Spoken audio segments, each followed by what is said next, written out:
الحمد لله الذي أنزل القرآن هدى للناس وبينات من الهدى والفرقان. اللهم صل وسلم وبارك على نبينا محمد وعلى آله وصحبه أجمعين. السلام عليكم ورحمة الله وبركاته. وعليكم السلام.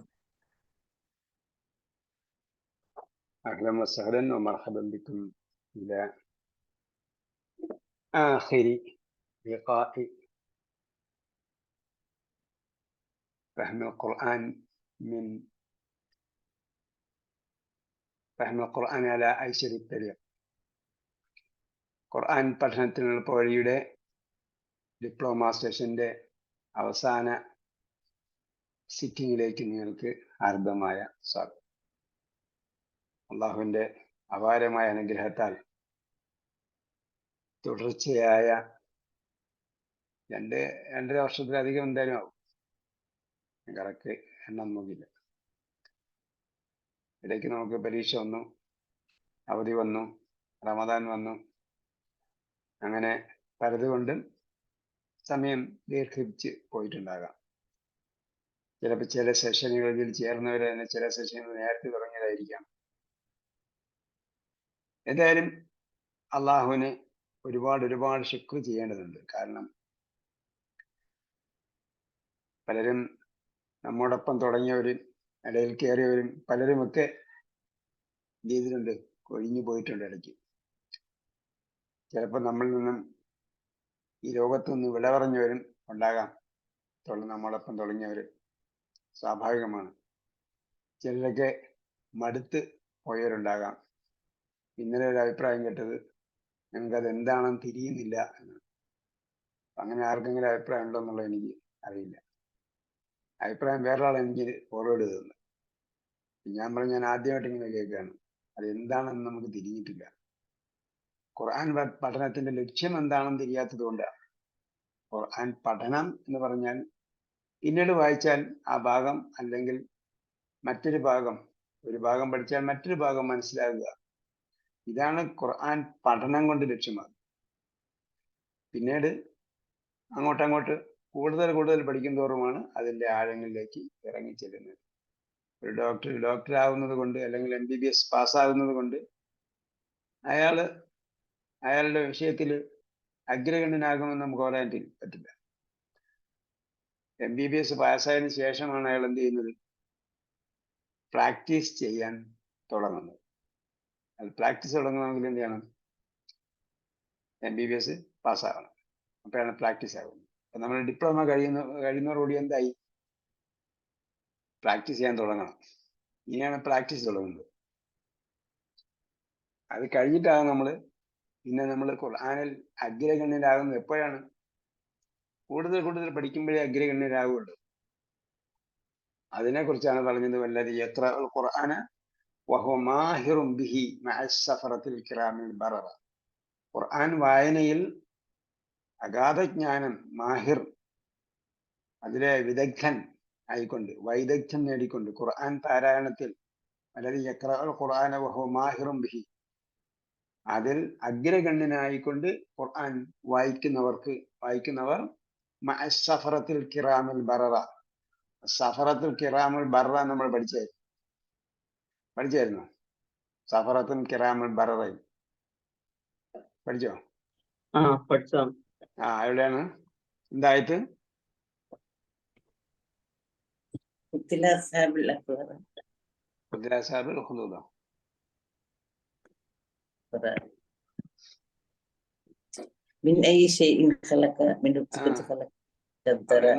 അവിടെയൊന്നുമില്ല.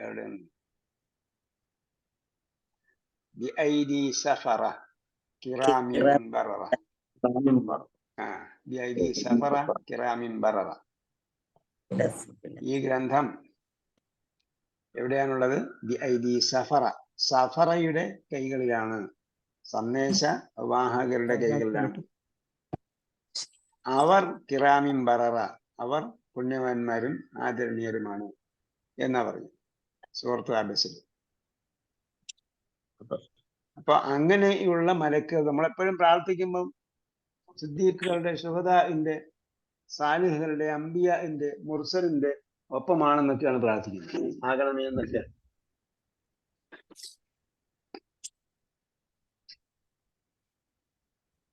ഹദീസിൽ പറഞ്ഞതാണ് ഇങ്ങനെയൊരു സംഭവമുണ്ട്, സഫറത്തുൽ കിറാമിൽ ബററ, പുണ്യവാന്മാരും ആദരണീയരുമായ സന്ദേശവാഹകരോടൊപ്പമായിരിക്കും.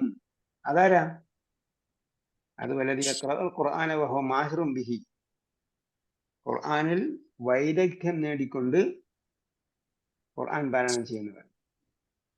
അത് നമ്മളായിട്ടില്ല, നമ്മളിപ്പോ എന്തായി, പ്രാക്ടീസ് ചെയ്യാൻ തുടങ്ങിയതേ ഉള്ളൂ. പിന്നെ അങ്ങോട്ടാണ് നമ്മൾ അതിൽ വൈദഗ്ധ്യം നേടുന്നത്. അങ്ങനെയുള്ളവരുടെ കൂട്ടത്തിൽ അത് നമ്മെ ഉൾപ്പെടുത്തുന്നത്. ഏതായാലും ഇങ്ങനെ ഒരു സംരംഭം, ഇത് നമ്മൾ ഖുർആന്റെ പഠനത്തിന്റെ എന്താണ് അതിന്റെ പ്രാഥമികമായ സംഗതികൾ നമ്മൾ പൂർത്തീകരിച്ചു. അതിന്റെ വ്യാകരണം നമ്മൾ നന്നായി പഠിച്ചു. ഇനി കുറച്ച് സംഗതികൾ നമ്മൾ കൂടെ പഠിക്കാനുണ്ട്. അങ്ങോട്ട് പോകുമ്പോൾ പിന്നെയും ഗ്രാമർ പഠിക്കാനുണ്ടെന്ന് തോന്നുന്നു നമുക്ക്. അതൊക്കെ എന്താണ്, ഇതിന്റെ അഡീഷൻസ് ആണ്, ഇതിന്റെ അങ്ങോട്ടങ്ങോട്ട് പോകുമ്പോഴുണ്ടാകുന്നതാണ്. നമ്മൾ MBBS പാസ്സായി കഴിഞ്ഞാൽ പിന്നെ എന്ത് കാണുന്നത്? ഏതെങ്കിലും ഡോക്ടറെ ഉണ്ടോ? MBBS പാസ്സായി കഴിഞ്ഞാൽ പിന്നീട് അവർക്ക് PG പഠിക്കണം. PG ഉണ്ടെങ്കിൽ മാത്രമേ ഡോക്ടറായിട്ട് ജോലി ചെയ്യാൻ പറ്റുള്ളൂ. PG ചെയ്യണം. അപ്പൊ ഏതെങ്കിലും സബ്ജക്റ്റിൽ പിന്നീട് എന്ത് ചെയ്യണം? അയാൾ സ്പെഷ്യലൈസ് ചെയ്യണം. അപ്പൊ ഓരോന്നിലും സ്പെഷ്യലൈസേഷൻ പിന്നെയുണ്ട്. അതല്ലാതെ അയാൾക്ക് പിന്നെ അപ്പം ചെവി, മൂക്ക്, തൊണ്ടയൊക്കെ പരിശോധിക്കുന്ന സ്പെഷ്യലൈസേഷൻ വേറെ ഉണ്ട്, ചെസ്റ്റിന്റെ സ്പെഷ്യൽ വേറെ ഉണ്ട്, ഹാർട്ടിന്റെ സ്പെഷ്യൽ വേറെ ഉണ്ട്, ചെസ്റ്റ് സ്പെഷ്യലിസ്റ്റ് വേറെ ഉണ്ട്, ഹാർട്ട് സ്പെഷ്യലിസ്റ്റ് വേറെ ഉണ്ട്, അഥവാ കാർഡിയോളജിസ്റ്റ്, പിന്നെ ഇന്റേണിസ്റ്റ് എന്ന് പറഞ്ഞിട്ട് വേറെ ഉണ്ട്. പിന്നെ ഓരോന്നിനും വേറെ വേറെ ഒക്കെ ഉണ്ട് അല്ലേ? ഷുഗറും ഇതൊക്കെ പരിശോധിക്കുന്ന ഒരാളുണ്ടല്ലോ. അങ്ങനെ ഓരോന്നിലും സ്പെഷ്യലൈസേഷൻ വേറെ ഉണ്ട്. പിന്നെ ഓരോ ഭാഗങ്ങൾ എടുത്തിട്ട് അതിന് സ്പെഷ്യലൈസേഷൻ വേറെ. അപ്പോ എന്നതുപോലെ അങ്ങോട്ടങ്ങോട്ട് പോകുന്നതോടെ നമുക്ക് ആയിട്ടില്ല എന്ന് തോന്നലുണ്ടോ? അങ്ങനെ ഉണ്ടാകണം. അപ്പോഴേ നമ്മൾ കൂടുതൽ കാര്യങ്ങൾ പഠിക്കും. ബലാഗ എന്ന് പറഞ്ഞ ഭാഗം പിന്നെ കിടപ്പുണ്ട്, അത് നമ്മൾ തൊട്ടിട്ടില്ല. ഗ്രാമറിലെ കാര്യങ്ങളാണ് നമ്മൾ പഠിക്കുന്നത്. അതിന്റെ സാഹിത്യ ഭംഗി ഒക്കെ അറിഞ്ഞെങ്കിൽ മാത്രമേ നമ്മൾ കുറച്ചുകൂടെ കാര്യങ്ങൾ ഉൾക്കൊള്ളാൻ കഴിയൂ, തീവ്രമായി ഇന്റൻസിറ്റിയോടെ ഉൾക്കൊള്ളാൻ കഴിയും. ഏതായാലും നമ്മൾ ഇന്ന് കഴിഞ്ഞ ക്ലാസ്സിൽ നമ്മൾ പറഞ്ഞു ഇതിന്റെ എന്താണെന്ന് പറഞ്ഞു, ഫൈനൽ സെഷന്റെ ഗ്രാമർ തീർന്നെന്ന് പറഞ്ഞു. End of exam diploma portions. അപ്പൊ ഡിപ്ലോമ പോർഷന്റെ എൻഡ് മാത്രമേ ആയുള്ളൂ. ഖുർആന്റെ എൻഡ് എന്നോ ഗ്രാമറിന്റെ എൻഡ് എന്നോ നമ്മൾ പറഞ്ഞില്ല. ഡിപ്ലോമയ്ക്ക് പരീക്ഷയ്ക്ക് വരുന്ന സംഗതികളൊക്കെ കഴിഞ്ഞു എന്നാണ് പറഞ്ഞത്. ചില സംഗതികൾ നമ്മൾ പറഞ്ഞു പോയിട്ടുണ്ടാവും, അത് ഒന്നുകൂടെ ശ്രദ്ധയിൽ കൊണ്ടുവരുന്നതാണ് ഈ ക്ലാസ്. ഒന്ന് മാരിഫ, നക്കിറ, ചില സംഗതികൾ അങ്ങനെയുണ്ട്. നക്കിറയും മാരിഫയും. നാമങ്ങൾ ഒന്നുകിൽ നക്കിറ ആയിരിക്കും, അല്ലെങ്കിൽ മാരിഫ ആയിരിക്കും. അപ്പോ ഡെഫിനിറ്റ് ഓർ ഇൻഡെഫിനിറ്റ്. അപ്പൊ ഇത് നമ്മൾ അറിഞ്ഞെങ്കിൽ മാത്രമേ നമ്മൾ ഒരു നക്കിറയായ നാമത്തിന്റെ വിശേഷണം നക്കിറ ആയിരിക്കണമെന്ന് പറഞ്ഞു അല്ലേ? ഡെഫിനിറ്റ് ആണെങ്കിൽ അതിന്റെ വിശേഷണം ഡെഫിനിറ്റ് ആയിരിക്കണം, ഇൻഡെഫിനിറ്റ് ആണെങ്കിൽ അതിന്റെ വിശേഷണം ഇൻഡെഫിനിറ്റ് ആയിരിക്കും. അപ്പൊ നമ്മൾ ഡെഫിനിറ്റ് ആണോ ഇൻഡെഫിനിറ്റ് ആണോ എന്ന് അറിഞ്ഞില്ലെങ്കിൽ ഇത് എന്താണെന്ന് അറിയാൻ പറ്റും. അപ്പൊ അത് അറിഞ്ഞിരിക്കണം. അൽ മാരിഫ കുല്ലു ഇസ്മിൻ യദുല്ലു അലാ ഷൈഇൻ മുഅയ്യനിൻ. മാരിഫ എന്ന് പറഞ്ഞാൽ അഥവാ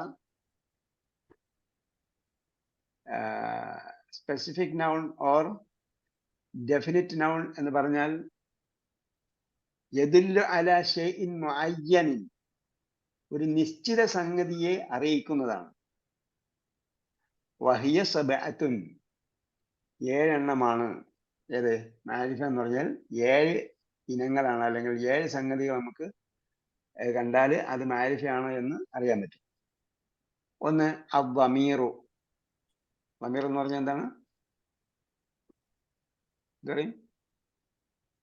ഇംഗ്ലീഷിൽ എന്ത് പറയും, മലയാളത്തിൽ എന്ത് പറയും? പ്രോനൗൺ ഓർ മലയാളത്തില് സർവനാമം എന്ന് പറയും.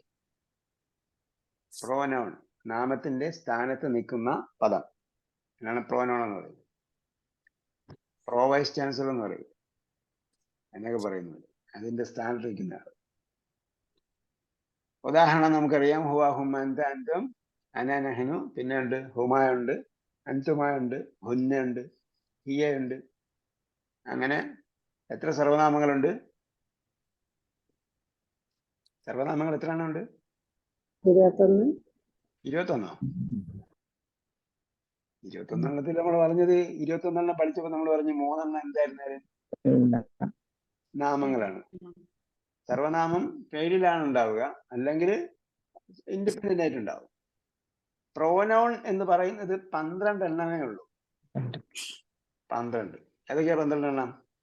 ഹുവ ഹുമാ ഹും ആ ഹുമ ഹുൻ ഹുമ, എന്താണ്? ഹുവ ഹുമാ ഹും, പിന്നെ ഹിയ ഹുമാ ഹുന്ന ഹിയ കഴിഞ്ഞിട്ട് പിന്നെ ഹുമ ഇല്ല, ഒരിക്കൽ ഹുമ പറഞ്ഞില്ലേ? ഹിയ ഉമാവുന്ന അൻത ഹുവ അൻതുമാ ഹുമാ ഹും. ഹിയ കഴിഞ്ഞ പിന്നെ ഹുന്നേ ഉള്ളു, ഹുമ ആദ്യം പറഞ്ഞു. അൻത അൻതുമാ അൻതും. അപ്പൊ ഹുവ ഹുമാ ഹും 3 ആയി. ഹിയ ഹുന്ന, അൻത അൻതുമ അൻതും 8 ആയി. അൻതി അൻതുന്ന, പിന്നെന്താ? 10 ആയി. അന നഹ്നു നഹ്നു 12. 12 പ്രോനൗണാ ഉള്ളത്. 12 ആൾക്കാർ പറയും, കാരണം 10 കിതാബിൽ 12 കിതാബുണ്ട്. 10 കിതാബ് ഓതെന്നൊക്കെ പറയുന്നുണ്ട്. 10 കിതാബ് ഓതി എന്ന് പറയും. അപ്പൊ അതിൽ 12 കിതാബുണ്ട് എന്ന് പറഞ്ഞതുപോലെ 14 സർവനാമമല്ല, 12 സർവനാമേ ഉള്ളൂ. 2 എണ്ണം റിപ്പീറ്റ് ചെയ്യാണ്. ഹുമായും അൻതുമായും 2 പ്രാവശ്യം ഉണ്ട്. അവർ 2 പേര്, നിങ്ങൾ 2 പേര്. ഓക്കെ, അങ്ങനെ 12 സർവനാമങ്ങൾ. അപ്പൊ സർവനാമം ഏത് വന്നാലും അതെന്താണ്? അല്ലമീറു കുല്ലുഹ മഅരിഫത്തുൻ. അല്ലമായിറു അല്ലെങ്കിൽ അല്ലമീറു കുല്ലുഹ, അല്ലമായിറു കുല്ലുഹ മഅരിഫത്തുൻ. സർവനാമങ്ങൾ എന്താണ്? അത് മഅരിഫയാണ്. അവൻ, അവൾ, അവർ എന്നൊക്കെ പറയുന്നതോടുകൂടി എന്തായി? നീ, നിങ്ങൾ, ഞാൻ, ഞങ്ങൾ എന്ന് പറയുന്നതോടുകൂടി അത് സ്പെസിഫിക് ആണ്, ഡെഫിനിറ്റ് ആണ്. പിന്നെ അലിസ്മുൽ മൗസൂൽ, അത് ഇസ്മു എന്ന് പറയാൻ പറ്റില്ല കേട്ടോ. അലിസ്മു എന്ന് പറയും. ബിഇസലിസ്മുൽ ഫുസൂഖ് നമ്മൾ സൂറത്തുൽ ഹുജറാത്തിൽ നിന്ന്. അപ്പൊ അലിസ്മു, അലിസ്മുൽ മൗസൂൽ എന്ന് പറഞ്ഞാൽ എന്താ? വസല എന്ന് പറഞ്ഞാൽ എത്തി, മൗസൂൽ ഘടിപ്പിക്കുന്നത്, അപ്പുറത്തെ ഇപ്പുറത്തെ തമ്മിൽ ഘടിപ്പിക്കുന്ന സംഭവം.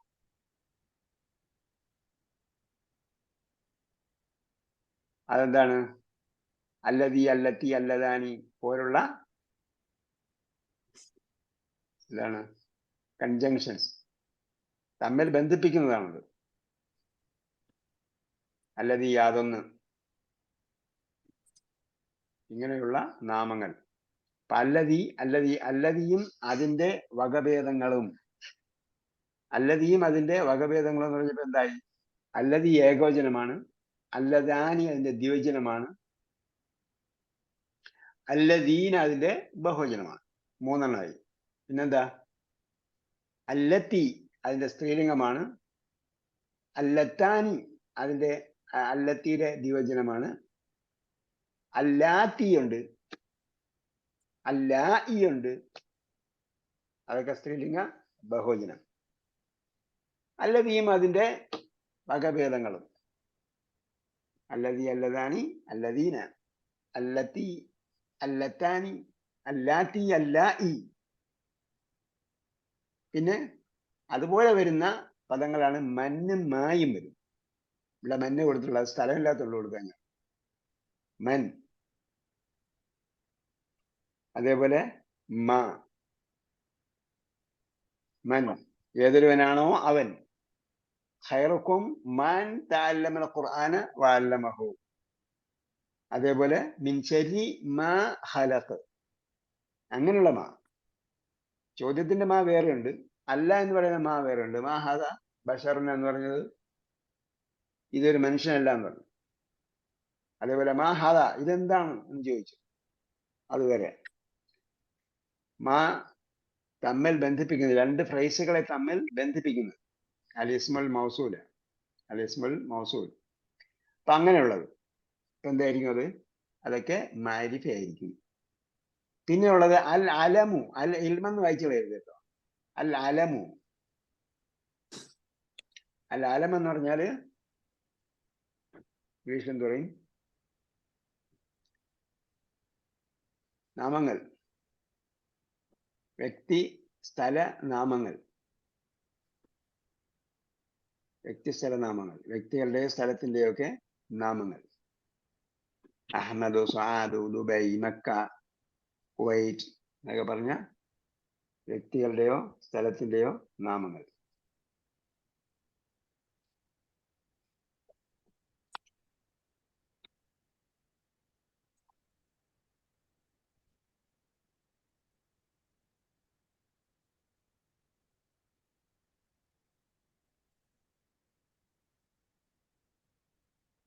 ഓക്കെ, പിന്നെന്താണ്? അൽ മുഅറഫു ബി അൽ. അൽ മുഅറഫു ബി അൽ എന്ന് പറഞ്ഞാൽ അൽ കൊണ്ട് മാരിഫ ആക്കപ്പെട്ടത്. അൽ വന്നാൽ മാരിഫയായി, സ്പെസിഫിക് ആയി, ഡെഫിനറ്റ് ആയി. അങ്ങനെ ഉള്ളത്. നേരത്തെ പറഞ്ഞൊക്കെ അല്ലില്ലാത്ത മാരിഫയാണ്. Proper nouns, proper noun. Ahmad, Saad, Dubai, Mecca, Kuwait എന്നൊക്കെ പറഞ്ഞതാണ് പ്രോപ്പർ നൗൺ, വ്യക്തികളുടെ സ്ഥലത്തിന്റെയൊക്കെ പേരുകൾ. അതേപോലെ അൽ കൊണ്ട് മാരിഫ ആക്കപ്പെട്ടത്. വലതുൻ അൽ വലതു, പല വന്നതോടെ എന്തായി? മാരിഫയായി. പല്ലില്ലാത്ത മാരിഫ ഏതൊക്കെയാ ഇപ്പൊ പറഞ്ഞത്? അല്ലാത്ത അന, അൻത, സർവനാമങ്ങൾക്കൊന്നും അല്ലില്ല. അതേപോലെ അല്ലതി, അല്ലത്തി, അല്ലതാനി, അല്ലത്താനി, മൻ, മ, ഇവയ്ക്കൊന്നും എന്തില്ല? അല്ലില്ല. അഹമ്മദ്, സുആദ് വ്യക്തികളുടെ പേര്, വ്യക്തികളുടെ പേര് അല്ലുള്ളതും ഇല്ലാത്തതും ഉണ്ടാവും. ഇവിടെ പറഞ്ഞ അൽ കുവൈത്ത് എന്ന് പറഞ്ഞു. പൊതുവിൽ അല്ലുള്ളതായിരുന്നാലും ഇല്ലെങ്കിലും വ്യക്തി സ്ഥല നാമങ്ങളൊക്കെയും എന്താണ്? അത് പ്രോപ്പർ നോണുകൾ എന്ന് പറയാം. അവ മാരിഫയാണ്. പിന്നെ അൽ ചേർന്നാൽ മാരിഫയാണെന്നുള്ളത് പ്രത്യേകം പറയേണ്ട കാര്യമില്ല. അൽ സംഭവം ചേർക്കുന്നത് മാരിഫ ആക്കാൻ വേണ്ടി. പിന്നുള്ളത് അൽ ഇസ്മുൽ, അല്ല അല്ല ഒന്നില്ലല്ലേ, ഇസ്മുൽ ഇഷാറ. ഇസ്മുൽ ഇഷാറ, ഇഷാറ എന്ന് പറഞ്ഞാൽ എന്താ? ചൂണ്ടി പറയുക, ചൂണ്ടുക, ഇഷാറ സൂചന. Point out. സിഗ്നൽ. ഇഷാറ എന്ന് പറഞ്ഞാൽ സിഗ്നൽ. ഗൾഫിലൊക്കെ ഉള്ളവർക്ക് അറിയാം ഇഷാറ, സിഗ്നല്, ചൂണ്ടി പറയുക. ഹാദ, ഹദിഹി, അദാനി, അതാനി, ഹഉലാഇ, അങ്ങനെ ചൂണ്ടി പറയാനുള്ളതെല്ലാം എന്താണ്? അത് മാരിഫയാണ്. ഹാദ എന്ന് പറഞ്ഞാൽ അത് മാരിഫയാണ്. അപ്പൊ ഹാദായും അതിന്റെ ഇനങ്ങളും എന്ന് പറയാം. അതെല്ലാം എന്താണ്? ഹാദ ഏകവചനമാണ്, ഹാദിഹി അതിന്റെ സ്ത്രീലിംഗമാണ്, ഹാദയുടെ ദ്വിവചനം ഹാദാനി, ഹാദിഹിയുടെ ദ്വിവചനം ഹാത്താനി, ഹാദയുടെ ബഹുവചനം ഹഉലാഇ. പിന്നെ ദാലിക, ഹാദയുടെ ഇനങ്ങൾ ദാലിക്കയും ദാലിക്കയുടെ വകഭേദങ്ങളും. ദാലിക അതിന്റെ ബഹുവചനമാണ് ഉലായിക. അതിന്റെ ദ്വിവചനവും സംഗതിയും നമ്മൾ പഠിച്ചിട്ടില്ല, അതുകൊണ്ട് അതിലേക്ക് പോകുന്നില്ല. എന്തായാലും ഹാദായും അതിന്റെ ഇനങ്ങളും ദാലിക്കയും അതിന്റെ ഇനങ്ങളും, അതൊക്കെയാണ് ചൂണ്ടി പറയാനുള്ളത്. ഇത്, അത്, അതിന്റെ വകഭേദങ്ങൾ. പിന്നെ അൽ മുഅറഫു ബി അൽ പറഞ്ഞു. അൽ മുഅറഫു ബി നിദാ, വിളിക്കൽ കൊണ്ട് മാരിഫയാക്കപ്പെട്ടത്. യാ റജുലു എന്ന് വിളിച്ചാൽ എന്തായി? ആ മനുഷ്യനെയാണ് വിളിക്കപ്പെട്ട ആളിനെയാണെന്ന് മനസ്സിലായി. ആരെയാണ് വിളിച്ചത്? അയാള് മാരിഫയായി. യാ ഗുലാമു, യാ ഇൻസാനു, യാ കാതിബു. പിന്നെ ഉള്ളത് അത് നമ്മളെ വലുതായിട്ട് എഫക്ട് ചെയ്യുന്നില്ല. കാരണം മറ്റത് മുമ്പ് പറഞ്ഞതും പിന്നെ പറഞ്ഞതുമായിട്ടൊന്നും വരുന്നില്ല, കണക്ഷൻ വരുന്നില്ല. കാരണം യാ വരുന്നതുകൊണ്ട് പിന്നെ യാ കൊണ്ട് അഡ്രസ് ചെയ്യുകയാണ് ചെയ്യുന്നത്. അൽ മുദാഫു ബി അൽ മുദാഫു ഇല മഅരിഫ കേട്ടോ, മഅരിഫയിലേക്ക് ഇളാഫത്ത് ചെയ്തത്. പിന്നെ കലമു മുഹമ്മദിൻ, മുഹമ്മദിന്റെ പേന എന്ന് പറഞ്ഞതോടുകൂടി എന്തായി? പേന സ്പെസിഫിക് ആയി, മഅരിഫയായി. കലം എന്ന് പറഞ്ഞാൽ കലമിന് അല്ലൊന്നുമില്ല. അപ്പൊ അല്ലില്ലാത്ത ഒരു നാമം മഅരിഫ ആകുമ്പോൾ അടുത്തതിനോട് ഇളാഫത്ത് ചെയ്തിട്ടുണ്ടാവും. അടുത്തതിനോട് അല്ലില്ലാത്തൊരു നാമം അടുത്തതിനോട് ഇളാഫത്ത് ചെയ്താൽ എന്തായി? മഅരിഫയായി. ഓക്കെ, കലമു മുഹമ്മദിൻ, മുഹമ്മദിന്റെ പേന. അതേപോലെ കലമുക്ക എന്ന് പറഞ്ഞപ്പോൾ എന്തായി? ഇളാഫത്തായി, അൻതയിലേക്ക് ഇളാഫത്ത് ചെയ്തതാണ്. കലമിന് അൻതയിലേക്ക് ഇളാഫത്ത് ചെയ്തതാണ് കലമുക്ക എന്ന് പറയുമ്പോൾ. അതേപോലെ കലമുല്ലദി, കലമുല്ലദി കതബ, അവൻ എഴുതിയതായ പേന. അപ്പൊ കലമിനെ എന്തിലേക്ക് ഇളാഫത്ത് ചെയ്തത്? അല്ലദിയിലേക്ക് ഇളാഫത്ത് ചെയ്തു. കലമു അല്ലദി, യാതൊരുവന്റെ പേന. കതബ, അവൻ എഴുതി.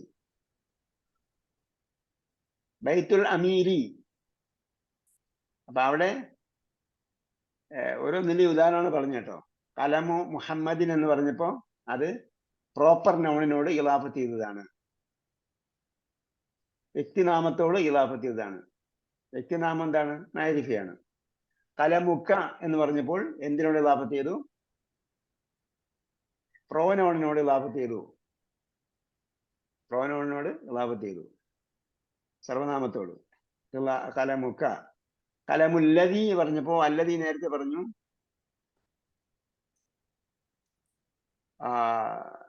എന്താണ്? പരസ്പരം ബന്ധിപ്പിക്കുന്നതാണ് അല്ലദി. അതിനെ അത് മഅരിഫയാണെന്ന് പറഞ്ഞു. അതിനോട് ഇളാഫത്ത് ചെയ്തപ്പോൾ എന്തായി? ഇതും മഅരിഫയായി, കലമു. കലമുല്ലദി കതബ. അതേപോലെ ബൈത്തുൽ അമീറി, അൽ ഉള്ളതിലേക്ക് ഇളാഫത്ത് ചെയ്തു, അൽ അമീർ. ബൈത്തുൽ അമീർ, അമീറിന്റെ ഭവനം. കിതാബ് ഫാത്തിമ, കിതാബു എങ്ങനെയായിരിക്കും വായിക്കുക? കലമു മുഹമ്മദിൻ എന്ന് പറഞ്ഞപ്പോ കിതാബു, ഫാത്തിമയുടെ അവസാനം എന്താ അടയാളം വരണ്ട്? തിമത്ത് ആണോ? അല്ല, ഫാത്തിമ ത് ആണോ തീ ആണോ തൂ ആണോ? തീ കാര്യം എന്താ? ഇളാഫത്ത് ഫാത്തിമത്ത്. സ്ത്രീലിംഗം. സ്ത്രീലിംഗത്തിന് ഇളാഫത്ത് സ്ട്രെസ് കൊടുക്കാൻ പറ്റുമോ? എല്ലാ കാര്യവും പെണ്ണുങ്ങളെ ഏൽപ്പിക്കാൻ പറ്റില്ല കേട്ടോ. പറ്റും പറ്റും. പറ്റുമോ? എന്നാ കസർ എടുത്ത് നോക്ക്. സ്ത്രീലിംഗ നാമത്തിന് എവിടെയാ കസറുള്ളത്? ഇലാ മറിയമ, ഇലാ ഫാത്തിമത്ത കേട്ടോ. കിതാബ് ഫാത്തിമത്ത. നമ്മൾ പഠിച്ചില്ലേ കസർ സ്വീകരിക്കാത്ത നാമങ്ങൾ? അതിലൊരു വിഭാഗം എന്താണ്? സ്ത്രീലിംഗ നാമങ്ങൾ. സ്ത്രീലിംഗ നാമങ്ങൾ. ആ സ്ത്രീലിംഗ നാമങ്ങൾ ചിലപ്പോ ആണുങ്ങൾക്കും വരും. ഹംസത്ത, സ്ത്രീലിംഗത്തിന്റെ താഴെയുള്ളതിന് കസർ കൊടുക്കാൻ പറ്റില്ല. കസർ സ്വീകരിക്കാത്ത പദങ്ങളൊക്കെ നമ്മൾ പഠിച്ചിട്ടുണ്ട് കേട്ടോ. തൻവീൻ വരാത്ത പദങ്ങൾക്ക് കസർ വരികയില്ല. ഫാത്തിമത്തിന് തൻവീൻ ഉണ്ടോ? ഹാദിഹി ഫാത്തിമത്തുൻ എന്ന് പറയാൻ പറ്റുമോ? അതേസമയം ഹദാ ഹാമിദുൻ എന്ന് പറയാൻ പറ്റും, ഹദാ മുഹമ്മദുൻ എന്ന് പറയാൻ പറ്റും. അപ്പൊ ഫാത്തിമത്തിന് തൻവീനുമില്ല, പിന്നെന്തില്ല? കസറുമില്ല. അപ്പൊ അത് നേരത്തെ നമ്മൾ പഠിച്ചിട്ടില്ലെങ്കിൽ ഇപ്പൊ പഠിച്ചായിട്ട് പ്രഖ്യാപിക്കുകയാണ്. നേരത്തെ പഠിക്കാതിരിക്കാൻ വഴിയില്ല. പരാമർശിച്ച് പോയിട്ടുണ്ടാവും, എന്തായാലും പറയാതെ പോകില്ല.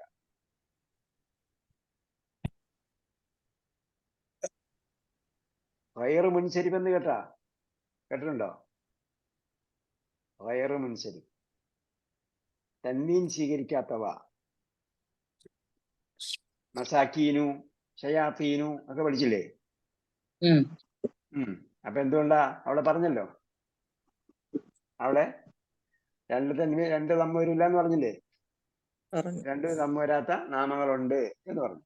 അതേപോലെ രണ്ട് തമ്മില്ലാത്ത നാമങ്ങളുടെ കൂട്ടത്തിൽപ്പെട്ടതാണ് സ്ത്രീലിംഗ നാമങ്ങൾ, പെണ്ണുങ്ങളുടെ പേരുകൾ. ഖുർആൻ എടുത്ത് നോക്ക്, പെണ്ണുങ്ങളുടെ പേരൊക്കെ വരുന്നിടത്തൊന്നും എന്തില്ല?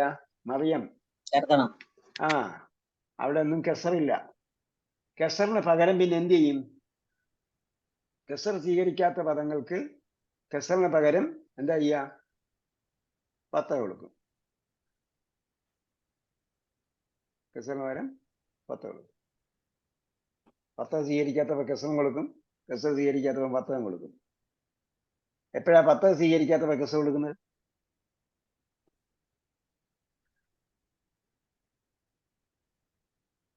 മുസ്ലിമാത്തുൻ, ആത്തുൻ എന്ന് വരുമ്പോഴത്തേക്ക് സ്ത്രീലിംഗ ബഹുവചനത്തിന് പത്ത സ്വീകരിക്കില്ല, അവിടെ കെസറ കൊടുക്കുക. റഅയ്തു അൽ മുസ്ലിമാത്ത, മാത്ത എന്ന് പറയാൻ പറ്റില്ല, മുസ്ലിമാത്തി. റഅയ്തു മുസ്ലിമാത്ത എന്ന് പറയാൻ പറ്റുമോ? റഅയ്തു മുസ്ലിമാത്തിൻ, ഞാൻ കുറെ മുസ്ലിം സ്ത്രീകളെ കണ്ടു.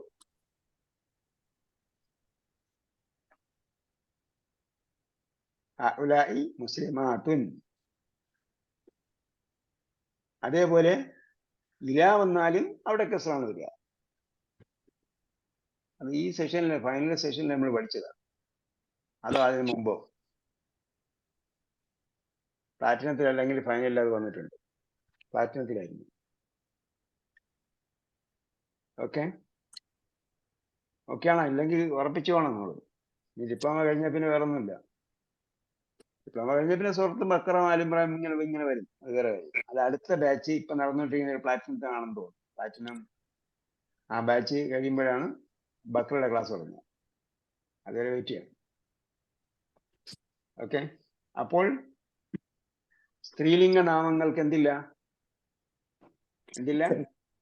കെസറില്ല. പകരം പത്താണ് കൊടുക്കുക. അപ്പൊ കിതാബ് ഫാത്തിമത്ത, ഫാത്തിമയുടെ കിതാബ്. എന്തായിരുന്നാലും ഫാത്തിമത്ത് എന്ന് പറഞ്ഞത് എന്ത് തരം നാമമാണ്? എന്ത് തരം നാമമാണ്? അത് അലമാണ്. അലം പ്രോപ്പർ നൗൺ. അലമിലേക്ക് ഇളാഫത്ത് ചെയ്താൽ എന്തായി?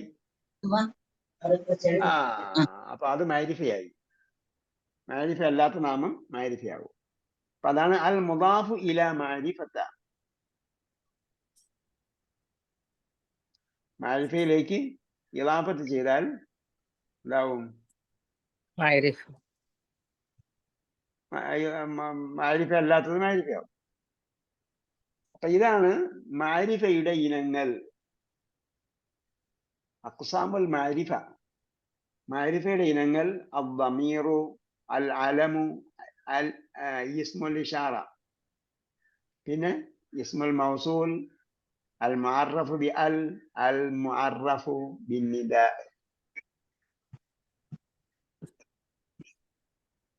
അൽ മുഅറഫു ബി നമുക്ക് മഅറൂഫാണ്, അത് അറിയപ്പെടുന്നതാണ്, അതറിയാം.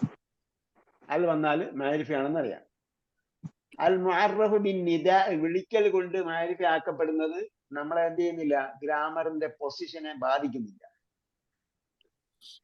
പൊസിഷനെ, അതിന്റെ സ്ഥാനത്തെ ബാധിക്കുന്നില്ല. കാരണം യാ റജുലു എന്ന് വിളിക്കുന്നതോടെ അവിടത്തേക്ക്. ബാക്കി ഉള്ളത് ശ്രദ്ധിക്കേണ്ടത് അല്ലാമാഇറു മാരിഫയാണെന്നുള്ളത് അറിഞ്ഞിരിക്കുക. അതേപോലെ അൽ അലം മാരിഫയാണെന്നുള്ളത് നമുക്കറിയാം, അല്ലെ? വ്യക്തികളുടെ നാമങ്ങൾ മാരിഫയാണ്. പിന്നെ ഉള്ളത് പ്രത്യേകിച്ച് പഠിച്ചെന്താ? ഇസ്മുൽ ഇഷാറ മാരിഫയാണ്. അതേപോലെ ഇസ്മു മൗസൂൽ അല്ലദിയും അതിന്റെ ഇനങ്ങളും മാരിഫയാണ്. ഇസ്മു ഇഷാറ ഹാദയും ദാലിക്കയുടെയും ഇനങ്ങൾ അല്ലെങ്കിൽ അതിന്റെ വകഭേദങ്ങൾ മാരിഫയാണ്. പിന്നെ പറഞ്ഞത് പ്രധാനപ്പെട്ട സംഗതിയാണ് മാരിഫയിലേക്ക് ഇളാഫത്ത് ചെയ്തത്, അതെല്ലാം മാരിഫ. പിന്നുള്ളെന്താ? നെക്കിറ മാരിഫ അല്ലാത്ത നാമം നെക്കിരയായിരിക്കും. നെക്കിര എന്ന് പറഞ്ഞാൽ ഇൻഡെഫിനിറ്റ്. കുല്ലു ഇസ്മിൻ ലാ യദുല്ലു അലാ ശൈഇൻ മുഹദ്ദദിൻ. നേരത്തെ മുഅയ്യൻ എന്ന് പറഞ്ഞു, ഇവിടെ അത് തന്നെ ആ വാക്കിന്റെ വേറൊരു പ്രത്യേകത പറഞ്ഞു. ഇതാ മുഹദ്ദദിൻ മുഅയ്യൻ, ഒരു നിർണിതമായ വസ്തുവിനെ പറയാത്തതാണ് നെക്കിറ. ഇൻസാൻ, ഏത് ഇൻസാനുമാകാം. കലമുൻ, ഏത് പേനയാകാം. കിതാബുൻ, ഷജറത്തുൻ, താവിലത്തുൻ, മദ്രസത്തുൻ, മുസ്തഷ്ഫ, ദറാജത്തുൻ, ഖുറത്തുൻ എന്നൊക്കെ പറഞ്ഞപ്പോ എന്തായി?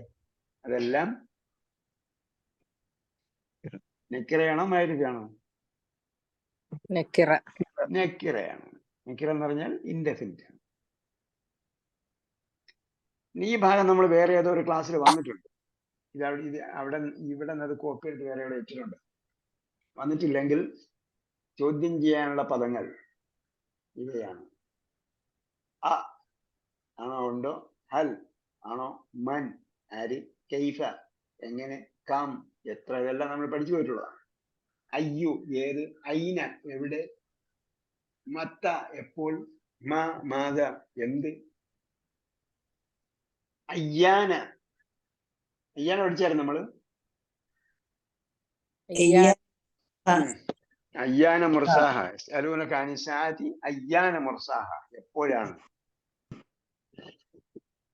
അതൊക്കെ ചോദ്യത്തിന്റെ പദങ്ങളാണ്. അതേപോലെ ചോദ്യത്തിന് ഉപയോഗിക്കുന്നതാണ് ഐന. ഐനയുടെ ഐനയുടെ നേരത്തെ പറഞ്ഞു. ഐനയുമായി ബന്ധപ്പെട്ട ചില സംഗതികളുണ്ട്. എവിടെയാണ് എന്ന് പറയുമ്പോൾ ഐനമ എന്ന് പറഞ്ഞാൽ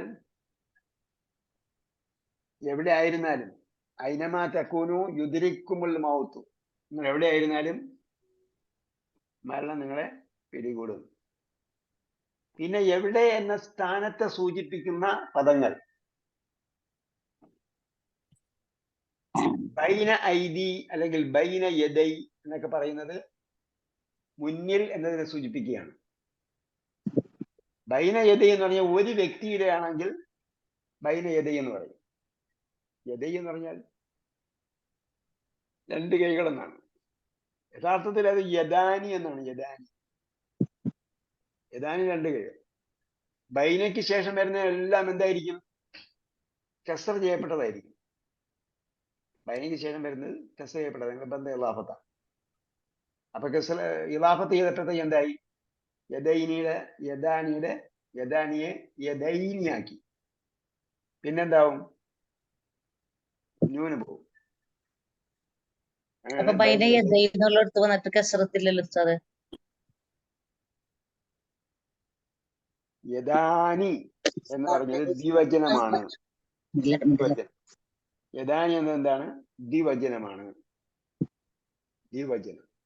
അതിനെ ദ്വിവചനത്തിന് കസർ കൊടുക്കുമ്പോൾ എന്ത് വരും? ആനി എന്നുള്ളത് ഐനിയായി മാറും. നമ്മൾ മുസ്ലിമൂന അല്ല മുസ്ലിമാനി പറഞ്ഞെടുത്ത് മുസ്ലിമൈനി ദ്വിവചനം പറഞ്ഞോ ഇല്ലെന്നുള്ള എനിക്ക് ഓർമ്മയില്ല. എന്തായിരുന്നാലും മുസ്ലിമൂന എന്ന് പറയുന്നിടത്ത് മുസ്ലിമീന എന്നാകും കസർ വരുമ്പോൾ. അതേപോലെ യദാനി എന്നിടത്ത് കസർ വരുമ്പോൾ യദൈനി എന്നാകും. പിന്നെ ഈ ബൈന യദൈ വരുമ്പോൾ ഈ അതിനുശേഷം വേറെ ഒന്നിലേക്ക് ഇലാഫത്ത് ചെയ്തിട്ടുണ്ടാവും. അടുത്തതിലേക്ക് ചേർക്കുമ്പോൾ യദൈനിയുടെ ന്യായം പോകും. അങ്ങനെയാണ് നമ്മൾ പ്രാക്ടിക്കലി വരുമ്പോൾ ബൈന ഐദി അല്ലെങ്കിൽ ബൈന യദൈ എന്ന് മാത്രമേ ഉണ്ടാവുള്ളൂ. നീ ഉണ്ടാവില്ല. നീ ഉണ്ടാകാത്ത കാരണം അടുത്തതിലേക്ക് ഇലാഫത്ത് ചെയ്യുന്നതുകൊണ്ടാണ്. ബൈനയ്ക്ക് ശേഷം ഇലാഫത്തുണ്ട്. അതുകൊണ്ട് അതെന്തായി? അത് കസർ ചെയ്യപ്പെട്ടതായി. പിന്നെ അതിന്റെ നാ പോകാൻ കാരണം അതിനടുത്തയിലേക്ക് ഒരു ഇലാഫത്ത് ഉണ്ടാവും. അടുത്തയിലേക്ക് ഇലാഫത്ത് ചെയ്യുമ്പോഴേ എന്താവുള്ളൂ? ഈ ബൈന അർത്ഥം പൂർണ്ണമാവുള്ളൂ. ബൈന യദൈ ആരുടെ മുന്നിൽ? അപ്പൊ അത് ശേഷം വേറൊരു വാക്കുണ്ടാവും. ബൈന ഐദിഹിം. അപ്പൊ അവരുടെ ബഹുവചനം വരുമ്പോ അതിന്റെ എന്ത് ചെയ്യും? ഐദി എന്ന് വരും. യദൈനിക്ക് വരും ഐദി എന്ന് വരും. അപ്പൊ എന്തായാലും മുന്നിൽ എന്നാണ് അർത്ഥം. അതിന്റെ ഓപ്പോസിറ്റ് വരുമ്പോ ഖൽഫ അല്ലെങ്കിൽ വറാ വരും. അതൊക്കെ നമ്മൾ പഠിച്ചതാണ്. ഒന്നുകൂടെ ഇവിടെ കളക്ട് ചെയ്ത് കൊടുത്തിട്ടുണ്ടെന്നേ ഉള്ളൂ. ഖൽഫ പിന്നിൽ, വറാ പിന്നിൽ, ബൈന ഐദി മുന്നിൽ, വറാ ഖൽഫ. ഇപ്പൊ സ്ഥാനം എവിടെയെന്ന് ചോദിച്ചില്ല, എവിടെ അല്ലെങ്കിൽ എവിടെയായിരുന്നാലും എന്നൊക്കെ പറഞ്ഞു. അപ്പൊ ആ സ്ഥാനം പറയുന്ന വാക്കുകൾ ഏതൊക്കെയാണെന്നാണ് പറയുന്നത്. ഖൽഫ പിന്നിൽ, വറാ പിന്നിൽ. ആ വറാ ലഹരി, മുതുകിന്റെ പിന്നിൽ എന്ന് പറയും. നമ്മൾ പഠിച്ചാണ്. പഠിച്ചു. അപ്പൊ അതിന്റെ കൂടെ ഖൽഫയും കൂടെ പഠിച്ചേക്കുക. പിന്നിൽ. യമീൻ വലതുഭാഗം, അതിന്റെ ബഹുവചനമാണ് ഐമാൻ, വലതുഭാഗങ്ങൾ. വൻ ഐമാനിഹിം, അവരുടെ വലതുഭാഗങ്ങളിലൂടെ. അതേപോലെ ഷിമാലും, അമ്മാമനൂത്തിയ കിതാബഹു വറാ ലഹരി നമ്മൾ പഠിച്ചായിരുന്നു. അതേപോലെ അമ്മാമനൂത്തിയ കിതാബഹു ബിഷിമാലിഹി ഉണ്ട്, അവന്റെ ഇടതുഭാഗത്തൂടെ. അതേപോലെ നേരത്തെ വാൻ ഐമാനിഹിം വാൻ ഷമാഇലിഹിം എന്നുണ്ട്. ഷിമാലിന്റെ ബഹുവചനമാണ് ഷമാഇൽ. അതേപോലെ ഫൗക, മുകളിൽ, തഹത്ത, താഴെ, അമാമ, ബൈന യദൈ എന്ന് പറയുന്ന പോലെ തന്നെ അമാമ എന്ന് പറയാം. അമാമ, മുന്നിൽ. ഹൗല, ചുറ്റും. അല്ലെങ്കിൽ ബാറക്കന ഹൗലഹു എന്ന് പറഞ്ഞില്ല, ഹൗല, ചുറ്റും. പിന്നെ അതുപോലെ ഉപയോഗിക്കുന്ന രണ്ട് പദങ്ങളാണ് ഹൈസുമ, എങ്ങനെയായാലും. അതേപോലെ ഹൈസു, പോലെ. അതിന്റെ കൂടെ ചേർക്കുന്നേ ഉള്ളൂ, രണ്ട് വാക്ക്.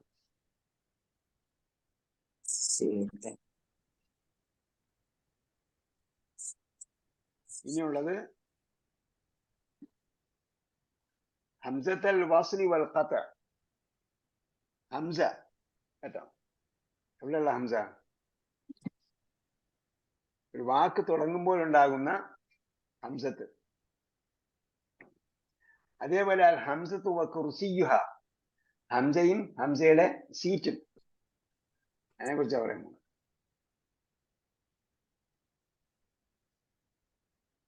അത് പറയുന്നതിന് മുമ്പ് നമ്മൾ അറബി ഭാഷയിൽ എത്ര അക്ഷരങ്ങളുണ്ട്?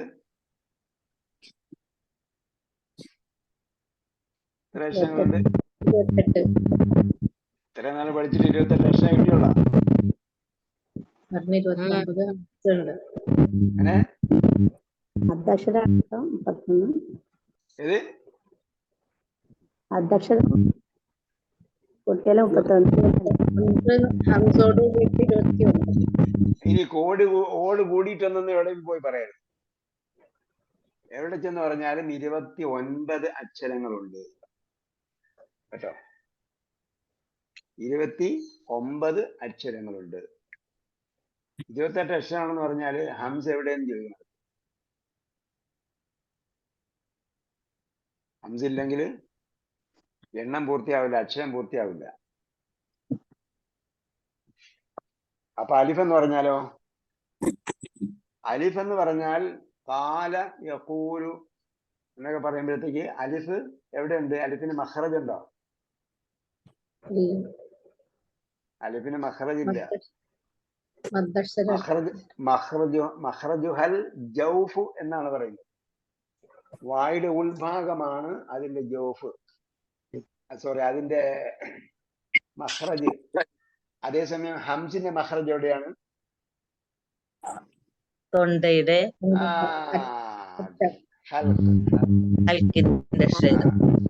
ഹംസിന്റെ മഖ്റജ് ഹൽക്കാണ്. അപ്പോ 28 അക്ഷരം ഉണ്ടെന്ന് പറഞ്ഞാൽ പിന്നെ ഹംസ് എവിടെ എണ്ണം? ഒരു മഖ്റജുള്ള, ഒരു സ്വതന്ത്ര പ്രഭവ സ്ഥാനമുള്ള ഒരു അക്ഷരമാണ് ഹംസ്.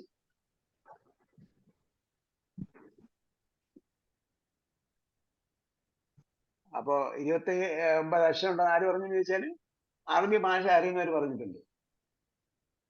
അറബി ഭാഷ അറിയുന്നവര് പറഞ്ഞിട്ടുണ്ട്.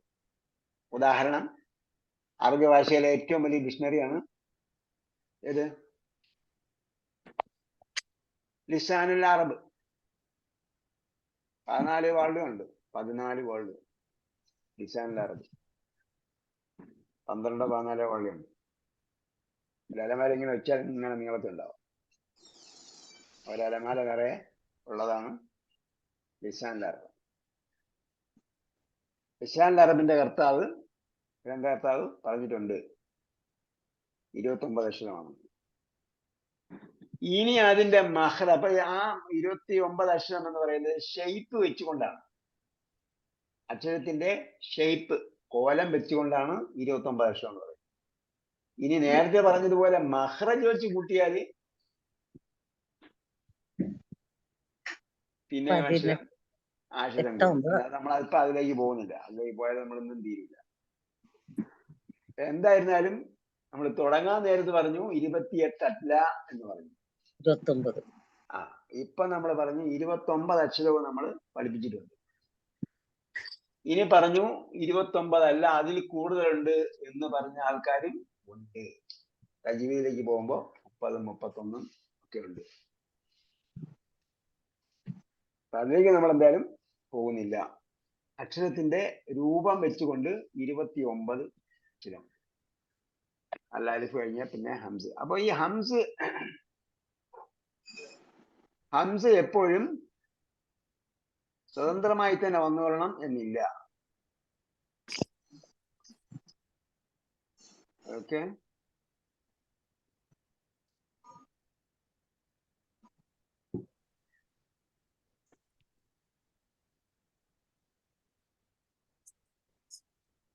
അവിടെ ഈ വാവും യാവയില്ലേ, ഇവിടെ ഒരു വായുണ്ട്, പിന്നെ അത് കഴിഞ്ഞിട്ട് ഒരു വായും യായുണ്ട്. ഇവിടെ ഒരു വായും പിന്നെ ഒരു യായുണ്ട്, അത് കഴിഞ്ഞിട്ട് ഒരു വാവും യായുണ്ട്. ഇതാണ് ജീവിതകാരുടെ ഒന്നാമത്തെ അഭിപ്രായത്തിൽ. 29 നമ്മൾ എണ്ണി, ജീവിതകാരൻ എണ്ണുമ്പോഴത്തേക്ക് എന്തായി? പിന്നെ ഈ വാവ്, നീട്ടിന്റെ വാവ് എവിടെ എണ്ണം? വാ ഫത്തഹിട്ടാൽ വായുടെ മഖ്റജ് എവിടെയാണ്? വാക്ക് ഫത്തഹിട്ടാൽ അല്ലെങ്കിൽ കസറിട്ടാൽ ലമ്മിട്ടാൽ അതിന്റെ മഖ്റജ് എവിടെയാണ്?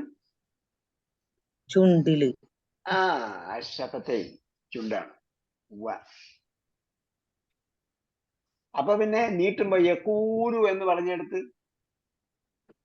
എവിടെയാ മഖ്റജ്? യഖൂലു എന്ന് പറഞ്ഞ വാവിന്റെ മഖ്റജ് എവിടെയാ? വായരകത്ത്. നേരത്തെ പറഞ്ഞ ജൗഫാണ്. അതേപോലെ ഖീല അല്ലെങ്കിൽ യഫ്തഹു എന്ന് പറഞ്ഞപ്പോ യാന്റെ മഖ്റജ് എവിടെയാണ്? വായരകത്ത്, ഉൾഭാഗത്ത്. ഉൾഭാഗത്ത് എവിടെയാണ്? യലിദു, വലദ യലിദു, യായുടെ മഖ്റജ് എവിടെയാണ്? മോളിലാണ്. വായുടെ കുറച്ച് തജ്വീദുകൾ പഠിക്കണം നമ്മൾ, കേട്ടോ. കുറച്ച് തജ്വീദുകൾ പഠിക്കണം. നമ്മൾ ഫൈനൽ കഴിഞ്ഞവർക്കാണ് ഈ അടുത്ത നോളജ് എല്ലാം കൊടുക്കാൻ പോകുന്നത്. ഫൈനൽ കഴിഞ്ഞവർക്ക് വേണ്ടി വേറെ തജ്വീദ് പഠിപ്പിക്കാം. അതെന്താണ്? നാവിന്റെ മധ്യഭാഗം അതിന്റെ നേരെ മുകളിലുള്ള അണ്ണാക്കി തുറണം. പറഞ്ഞു നോക്കിയേ. മലയാളത്തിലെ അല്ല, മലയാളത്തിലെ വരുന്ന നാവിന്റെ അറ്റമാണ് മുകളിൽ തുറക്കുന്നത്. അറബിയിലെ നാവിന്റെ മധ്യഭാഗം അതിന്റെ നേരെ മുകളിലുള്ള അണ്ണാക്കി തുറക്കണം. അപ്പൊ അതിന് വേറെ, അതിന് ആ മഖ്റജാണ്.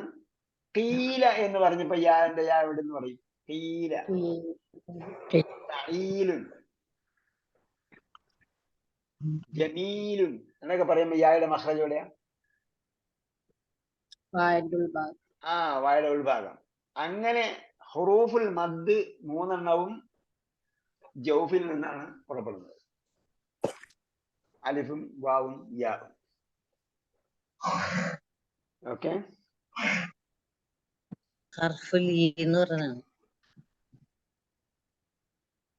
ലീനല്ല,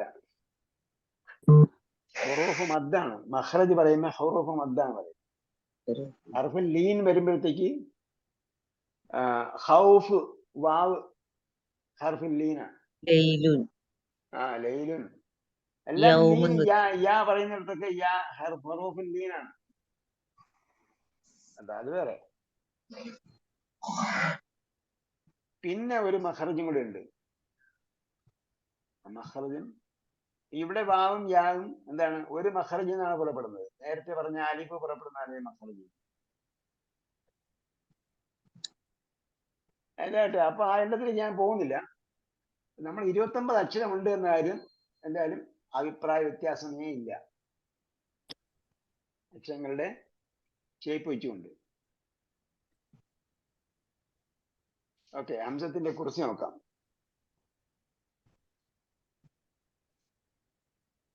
അൽ ഹംസത്തു വ കുർസിഹ.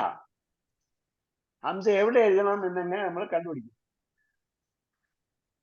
അത് നമ്മൾ ശ്രദ്ധിച്ചാൽ അതിന്റെ 99% നമുക്ക് കണ്ടുപിടിക്കാൻ പറ്റും. വൈദഗ്ധ്യം നേടിയാൽ മാത്രമേ അത് പൂർണ്ണമായും നമുക്ക് കണ്ടുപിടിക്കാൻ പറ്റൂ. ഇവിടെ കുറച്ച് കൊടുത്തിട്ടുണ്ട്. അതിന്റെ ഹംസിന്റെ കുർസിയായിട്ട് ഏതൊക്കെ വരും? അലിഫും വാവും യാവും വരും. കുർസി ഉണ്ടെങ്കിൽ ഏതെല്ലാം കുർസിയിൽ ഹംസിരിക്കും? അലിഫ് വാവ് യാ എന്ന ഹുറൂഫ് മദ്ദിന്റെ മുകളിൽ താഴെയോ ഇരിക്കും ഹംസ്. അലിഫിന്റെ ആവുമ്പോൾ മുകളിലും താഴെയും പത്തകിട്ടാല്, തുടക്കത്തിലാണെങ്കിൽ ഹംസിന്റെ മുകളിൽ അലിഫിന്റെ മുകളിൽ എഴുതും. പത്തകിട്ടാൽ അലിഫിന്റെ മുകളിലും, കസ്റിട്ടാൽ അലിഫിന്റെ താഴെയും, ലമ്മിട്ടാൽ അലിഫിന്റെ മുകളിലുമാണ് എഴുതുക. ബിഗിനിങ്ങില് തുടക്കത്തില് ഹംസ് ഉണ്ടെങ്കിലാണ് കേട്ടോ. തുടക്കത്തില് ഹംസ ആണെങ്കിൽ ആ ഹംസ് അലിഫിന്റെ മുകളിലോ താഴെയോ ഉണ്ടാകും. പത്തഹിട്ടാല് അലിഫിന്റെ മുകളിലും, കസ്റിട്ടാല് അലിഫിന്റെ താഴെയും, ലമ്മാണെങ്കിൽ അലിഫിന്റെ മുകളിലുമാണ് ഉണ്ടാകുക. ഓക്കെ.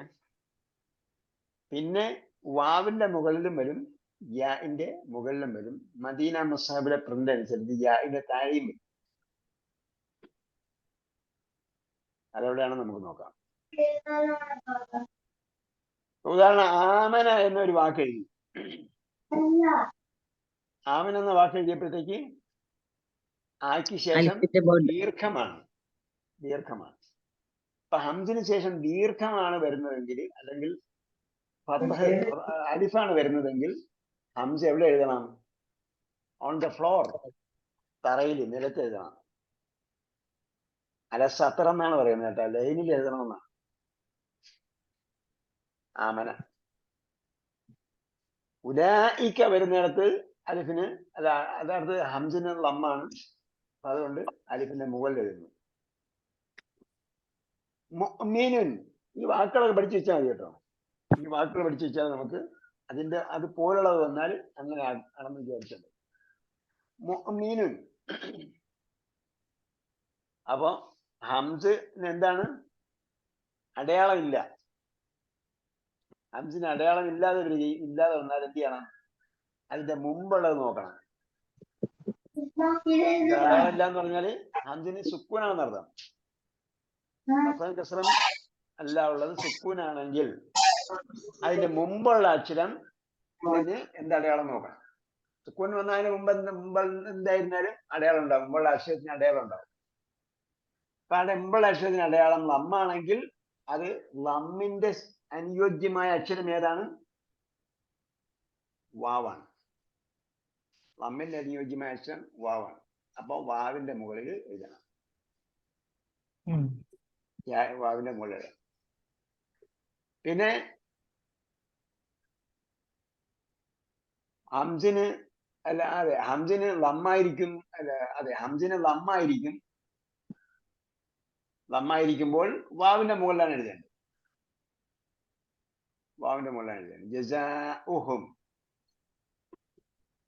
ജസാഉഹും പോലെ ലമ്മായിരിക്കുമ്പോൾ വാവിന്റെ മുകളിൽ. യൗമ ഇദിൻ വന്നിടത്ത് യാന്റെ താഴെയാണ് എഴുതിയിരിക്കുന്നത്. കാരണം എന്താ? കസ്റ ആയതുകൊണ്ട് യാന്റെ താഴെ എഴുതി. അത് മുസാഫിലെ പ്രിന്റ് അനുസരിച്ചാണ്. മദീന മുസാഫിലെ പ്രിന്റ് അനുസരിച്ചാണ്. വന്നപ്പോഴത്തെ എന്തായി? യാന്റെ മുകളിൽ എഴുതാൻ കാരണം അതിന്റെ മുമ്പുള്ളത് കസ്റായത്.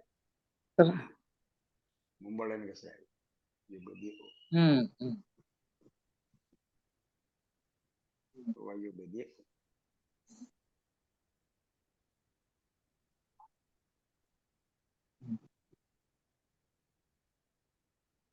അതേപോലെ കുല്ലു ഇംറിഇൻ ആണ്. അപ്പൊ അവിടെ എന്താ യാന്റെ ജി. ചൂട് എഴുതാൻ കാര്യം? ജി വന്നതുകൊണ്ട് അതിന്റെ മുമ്പ് കസറാണ്, പിന്നെ അതിന് തന്നെയും കസറാണ്. അപ്പൊ യാന്റെ മുകളിലോ താഴെ എഴുതാം, യാന്റെ മുകളിലോ താഴെ എഴുതാം. മുസാഫിൽ എഴുത്തനുസരിച്ചാണ് ഇവിടെ കൊടുത്തിരിക്കുന്നത്, ഇംറിഇൻ. പിന്നെ ഐനും ഹംസും തമ്മിലുള്ള വ്യത്യാസം എന്താ? ഐനും ഹംസും തമ്മിൽ എന്താ വ്യത്യാസം? അത് വലിയ വ്യത്യാസം, ചെറുതായിട്ട് എഴുതും. ചെറുതായിട്ട് വരുള്ളൂ, പക്ഷെ ഹംസിന് ശേഷം ഒന്നും ചേർത്ത് എഴുതില്ല. ചേർത്ത് എഴുതാൻ ശേഷം പറ്റില്ല. ചേർത്ത് എഴുതാൻ പറ്റില്ല. ഹംസിന് ശേഷം ഒന്നും ചേർക്കില്ല. ഹംസിന് മുമ്പ് ചേരും, അതിന്റെ കുറിച്ചി അനുസരിച്ചിരിക്കും. ഹംസിന് മുമ്പ് ചേരുന്നത്, ഹംസ് ഫ്ലോറിലാണ് എഴുതുന്നതെങ്കിൽ അതിന് മുമ്പ് ഒന്നും ചേരില്ല. മാഉൻ എന്ന് എഴുതുമ്പോഴത്തേക്ക് ഹംസ ഒറ്റയ്ക്കല്ല എഴുതുക, മുമ്പ് ദീർഘമായതുകൊണ്ട് ഹംസ ഒറ്റയ്ക്കാണ് എഴുതുക, മാഉൻ. അപ്പൊ ഹംസ ഒറ്റയ്ക്കാണ് ഓൺ ദ ഫ്ലോർ, സത്തർ വരിയിലാണ് എഴുതുക. വരിയിലല്ല, വരയില്, ഒന്നിന്റെ മുകളിലല്ല. മാഉൻ വരുമ്പോ നിസാഉൻ ദീർഘമാണ്, അതിന് ശേഷം വരുമ്പോൾ എന്തായി, ഒറ്റയ്ക്കാണ് എഴുതുക. അപ്പോ അതിന്റെ തല നോക്കിയാൽ അറിയാൻ പറ്റും, ഹംസിന് കുറച്ചുകൂടെ അകത്തോട്ട് വളവാണ്, കുറച്ചുകൂടെ അകത്തോട്ട് വളവുണ്ടാവും. അതിന് അതിന്റെ തലയിൽ ചെറിയ വ്യത്യാസമുണ്ട്. അതേപോലെ ഹംസ ഒറ്റയ്ക്ക് എഴുതുമ്പോൾ ഇതിന്റെ തല മാത്രമേ കാണുള്ളൂ, അതിന് താഴോട്ടുണ്ടാവും. പിന്നെ അതിന് ശേഷം ചേർത്ത് എഴുതും, ശേഷം ഒരു വാക്കുകൂടി, ആ വാക്കിൽ തന്നെ ശേഷം അക്ഷരം ഉണ്ടെങ്കിൽ ചേർത്ത് എഴുതും. ഇതൊക്കെയാണ് നമ്മൾ ജനറലി മനസ്സിലാക്കിയിരിക്കേണ്ട കാര്യങ്ങൾ, പൊതുവിൽ മനസ്സിലാക്കിയിരിക്കേണ്ട കാര്യങ്ങൾ. ഓക്കെ, ഏകദേശം നമ്മൾ തീർന്നുണ്ട്. ഇനി എന്തെങ്കിലും സംശയം ഉണ്ടെങ്കിൽ നിങ്ങൾക്ക് ചോദിക്കാം.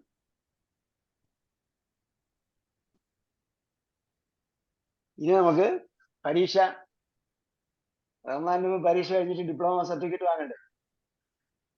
വേണം. അപ്പൊ റമദാനിന് മുമ്പാ വേണ്ടത്, അതല്ല ശേഷമാണോ വേണ്ടത്? ശേഷം. മതി.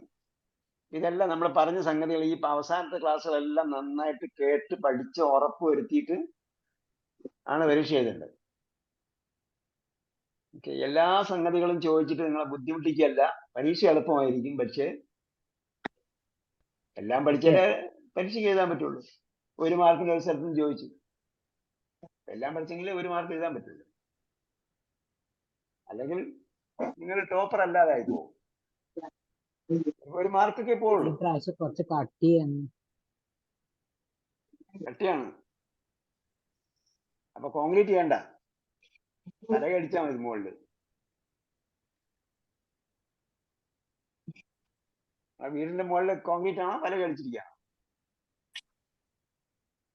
അവർ കോൺക്രീറ്റ് ചെയ്യാൻ വന്നപ്പോൾ പറഞ്ഞില്ലായിരുന്നു ഇത്രയും കട്ടിക്ക് വേണ്ട, തല കടിച്ചാൽ മതി എന്ന്.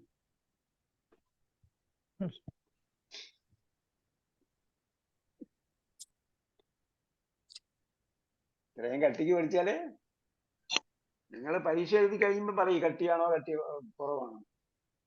പറഞ്ഞതെല്ലാം സോഫ്റ്റ് ആണ്, പക്ഷെ ഈ കാര്യങ്ങളൊക്കെ നമ്മൾ അറിഞ്ഞിരിക്കുക എന്നതേ ഉള്ളൂ. അങ്ങനെയാണ് സംഭവം. നമ്മൾ പിന്നീട് അങ്ങോട്ട് വായിച്ച് പോകുന്തോറും നമുക്ക് അതിന്റെ ലാളിത്യം മനസ്സിലാവും. ഇത്രയും കാര്യങ്ങൾ ഉണ്ടെന്നേ ഉള്ളൂ. ഇനി അടുത്ത പരീക്ഷ, അടുത്ത ബാച്ചൊക്കെ വരുമ്പോ കുറെ കൂടെ കാര്യങ്ങൾ മുമ്പേ പഠിപ്പിക്കും.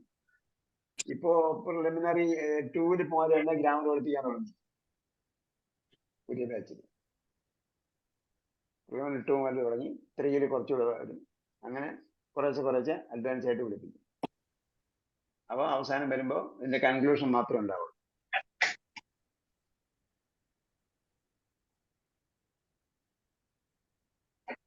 സംഗതികൾ കുറെ കാര്യങ്ങൾ പറഞ്ഞുകൊണ്ടാണ് നിങ്ങൾക്ക് കട്ട് ചെയ്യണമെന്ന് തോന്നുന്നു. അപ്പൊ ഇതെല്ലാം എന്താണ് ഈ പറഞ്ഞെല്ലാം ബോണസാണ്, നിങ്ങൾ അറിഞ്ഞിരിക്കണം വെച്ചിട്ട് പറഞ്ഞു തരുന്ന സംഗതിയാണ്. ഇന്നത്തത് ഭയങ്കര പാടാ. ഏത് ഇന്നത്തെ ക്ലാസ് ഭയങ്കര പാടാ. ഇന്നത്തെ ക്ലാസ്സിൽ പരീക്ഷയ്ക്കില്ലല്ലോ. ഇല്ലേ? രക്ഷപ്പെട്ടു. അതെല്ലാം മാറ്റി കളഞ്ഞു. എല്ലാം മാറ്റി കഴിഞ്ഞ ആഴ്ച തന്നെ പറഞ്ഞില്ലേ ഇത് പിന്നെ എന്താണെന്ന്, end of exam diploma portion എന്ന് കഴിഞ്ഞ പ്രാവശ്യം പറഞ്ഞില്ലേ. ഇന്ന് തുടങ്ങിയപ്പോഴും അത് തന്നെ പറഞ്ഞില്ലേ ഞാൻ, end of exam diploma portion കഴിഞ്ഞ ആഴ്ച മതി കഴിഞ്ഞു.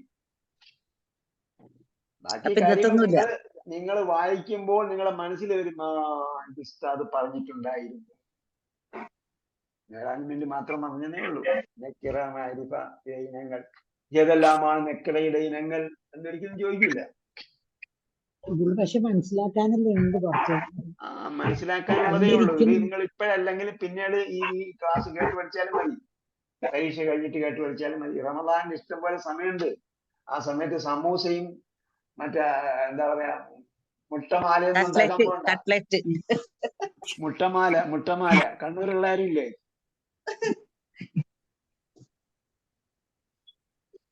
കട്ട്ലറ്റ്, ഈ സാധനം കട്ട്ലറ്റ് ഒക്കെ പിന്നെ വേഗം ഉണ്ടാക്കാന്ന് വെച്ചാൽ ഒരുപാട്. പിന്നെ മുട്ടയുടെ വെള്ളക്കരി വേറെ, ചുമന്ന കരി വേറെ എടുത്ത് ചുമന്ന കരി കൊണ്ട് ഒരു അലങ്കാരം ഉണ്ടാക്കുക, പിന്നെ വെള്ളക്കരി കൊണ്ട് വേറെ സംഭവം ഉണ്ടാക്കുക. തിന്നാൻ അടിപൊളിയായിരിക്കും. ഇത്രയും പ്രയാസപ്പെട്ട് ഉണ്ടാക്കി കഴിയുമ്പോഴത്തേക്ക് പിന്നെ എന്താണ് ബുദ്ധിമുട്ടായിരിക്കും ഉസ്താദേ. അപ്പൊ തിന്നാ എന്തേ കൊല്ലം നോമ്പ് നല്ല കഠിനമായിരിക്കും, നല്ല ചൂടാണ്. അതിന് രാവിലെ ഒരു സ്പൂൺ തേൻ കുടിച്ചാൽ മതി. തേനോ? ഓക്കെ, ട്രൈ ചെയ്തു. നല്ല തേൻ വാങ്ങിക്കുക, കാട്ടുതേൻ, ചെറുതേൻ വാങ്ങിക്കുക. അപ്പൊ ഒരു സ്പൂൺ തേൻ ഉണ്ടെങ്കിൽ ഒരു ദിവസത്തെ 24 മണിക്കൂറത്തെ എനർജി കിട്ടും. അപ്പോ നേരം വെളുക്കുമ്പോൾ അത്താഴത്തിന് എന്ത് ചെയ്യുക? അത്താഴത്തിന് ലൈറ്റ് ഫുഡ് കഴിക്കുക. ലൈറ്റ് ഫുഡ് കഴിക്കുന്നതാണ് സുന്നത്ത് എന്ന് പറയുന്നത്. എന്തുകൊണ്ടാ ലൈറ്റ് ഫുഡ് സുന്നത്താക്കിയിരിക്കുന്നത്? എന്തിനാ? നമ്മളെ ആരോഗ്യത്തിന് നമ്മുടെ കഴിക്കുന്ന ഫുഡ് ദഹിപ്പിക്കാൻ വേണ്ടി നമ്മുടെ എനർജി ചെലവഴിക്കണം. വേണ്ടേ? മില്ല് പ്രവർത്തിക്കണമെങ്കിൽ എനർജി വേണ്ടേ? എനർജി വേണ്ടേ? അപ്പൊ നമ്മൾ നല്ല കട്ടിയായ ആഹാരം കഴിക്കും. നമ്മൾ വിചാരിക്കും ഈ കട്ടിയായ ആഹാരം കഴിച്ചാലാണ് അടുത്ത നാളെ 12 മണിക്കൂർ എനർജി മുഴുവൻ അതിന് വേണ്ടി ചിലവാകും. കൊടും വേനലിൽ നിൽക്കാൻ പറ്റാന്ന് വിചാരിക്കും. അങ്ങനെയൊന്നുമല്ല സംഭവം. ആ കൊടും വേനൽ നമ്മൾ നിൽക്കാൻ വേണ്ടി നമ്മൾ നല്ല 3 കുറ്റി പുട്ടങ്ങോട്ട് തിന്നു. 3 കുറ്റി പുട്ട് തിന്നു കഴിയുമ്പോഴത്തേക്ക് എന്തായി? ആ പുട്ടിനെ ദഹിപ്പിക്കാൻ വേണ്ടി നമ്മളെ എനർജി കംപ്ലീറ്റ് ചെലവഴിച്ചു. അപ്പൊ എന്തായി? നമ്മുടെ ശരീരം വീക്കായി. അതേസമയം നമുക്ക് ഒരു സ്പൂൺ തേനിലുള്ള എനർജിയാണ് വേണ്ടത്, അല്ലെങ്കിൽ 3-4 തമറിലുള്ള എനർജിയാണ് നമുക്ക് വേണ്ടത്. അപ്പൊ അത്രയും തമർ കഴിച്ചാൽ മതി. ഇനി നിങ്ങൾക്ക് വയറ് വീക്ക് കഴിക്കണമെന്ന് വിചാരിച്ചാൽ അങ്ങനെ എളുപ്പം ദഹിക്കുന്ന ഭക്ഷണമാണ് അത്താഴത്തിന് കഴിക്കേണ്ടത്. അതിനാണ് ഫ്രൂട്ട്സോ ജ്യൂസോ അതുപോലെ സംഗതി. ഫ്രൂട്ട്സിൽ വെള്ളം ഒഴിക്കുന്നതോട് പിന്നെ ദഹിക്കാൻ ടൈം കൂടും, ഡൈല്യൂട്ടായി. അതിന് ഒറിജിനൽ ഫ്രൂട്ടാണ്. ആ ഫ്രൂട്ടിനെ ഒറിജിനലായിട്ട് തന്നെ അരച്ച് കുടിച്ചാലും കുഴപ്പമില്ല.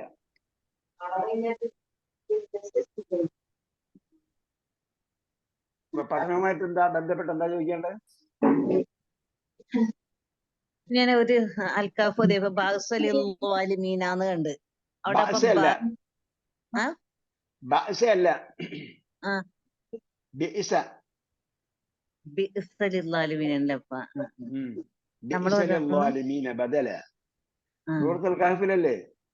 അതെ. അപ്പൊ നമ്മൾ പറഞ്ഞ ബാഗ്സാണ് ബേസാണ് പഠിച്ചത്. നമ്മള് ഷറാബു. അതെ. അപ്പൊ അവിടെ ബേസയ്ക്ക് ശേഷം എന്തുണ്ട്? നാമം എടുത്ത് പറഞ്ഞിട്ട് ഷറാബു. അപ്പൊ അതിനെന്ത് കൊടുക്കണം? ലം കൊടുക്കണം. എത്ര മോശമായ പാനീയമാണ്. പിന്നെ മറ്റേതെന്താണ്? അല്ല, ബീസ എന്ന് പറഞ്ഞ ഒരു വാക്കാണ്. ആ, ഈ വന്നാൽ എങ്ങനെയാണ് ലം കൊടുക്കുക?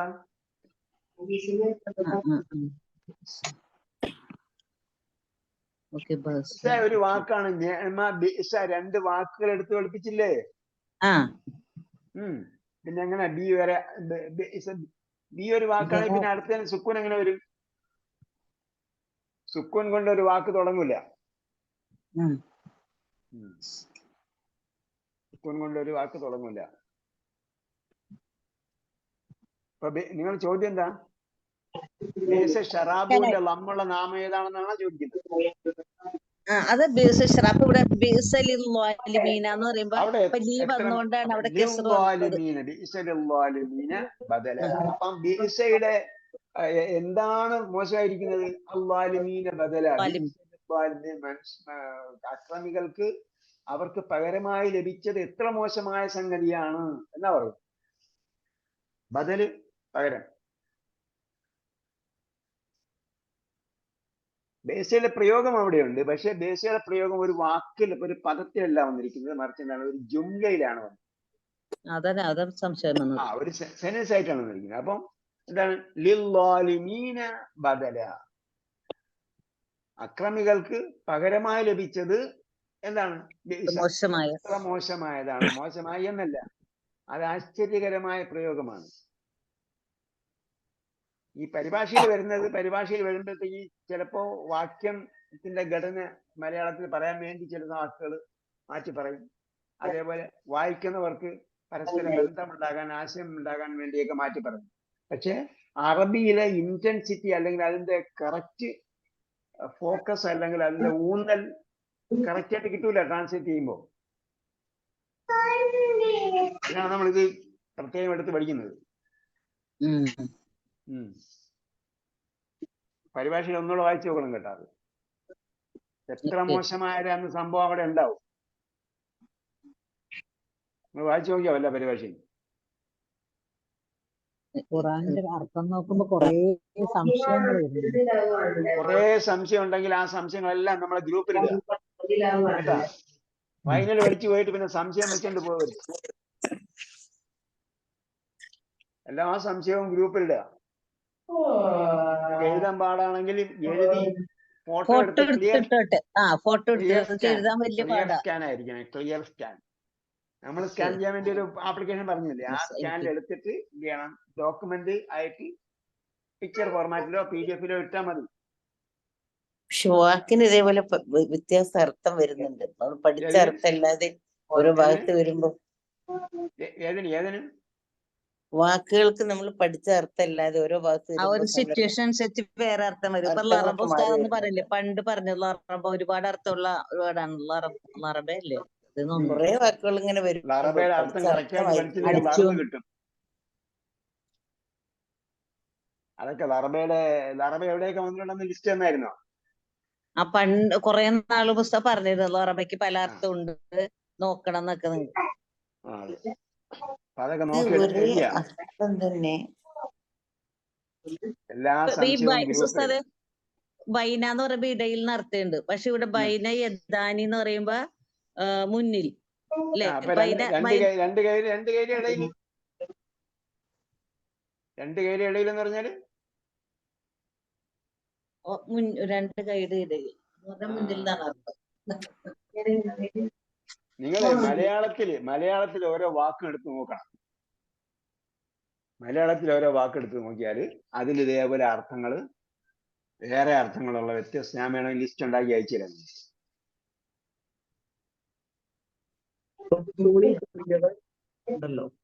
എങ്ങനെ അന്ന് എക്സാമിനുള്ളത് ക്രിയകള് ഇൻഷക്ക എടുത്തത്, അതൊക്കെ കുറച്ചുകൂടി പഠിക്കാനുണ്ട്. അതിന്റെ വോയിസ് ഇട്ട് തരാം. ചിലത് എങ്ങനെയാണ് ഇൻഷക്കന്റെ എങ്ങനെയാണ് രൂപങ്ങൾ എന്നുള്ളത് ഒരു ഏതിന്റെ ഇൻഷക്ക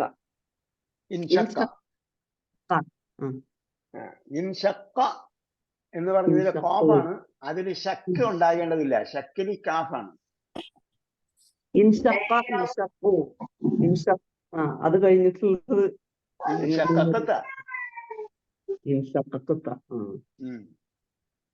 ഇതൊക്കെ അതായത് നമ്മളിപ്പം നമുക്ക് കൂടുതൽ സംശയം ഉണ്ടാകുന്ന വാക്കുകൾ നമ്മൾ ഖുർആനിൽ ചിന്തിച്ചു നോക്കണം. അതിൽ വളരെ റെയറായിട്ട് ഖുർആനിൽ വരുന്ന വാക്കുകളാണ്. പിന്നെ എന്തുകൊണ്ട് അവിടെ നമ്മൾ പഠിപ്പിക്കുന്നു എന്ന് ചോദിച്ചാൽ, അവസാനം ശ്രദ്ധയുള്ള ഒരു വാക്ക് പഠിച്ചാൽ നമുക്ക് ഭാഷയിൽ ഉപയോഗപ്പെടും. അത്രേ ഉള്ളൂ. അത് അവസാനം കൊണ്ടിട്ടേക്കുന്നത്.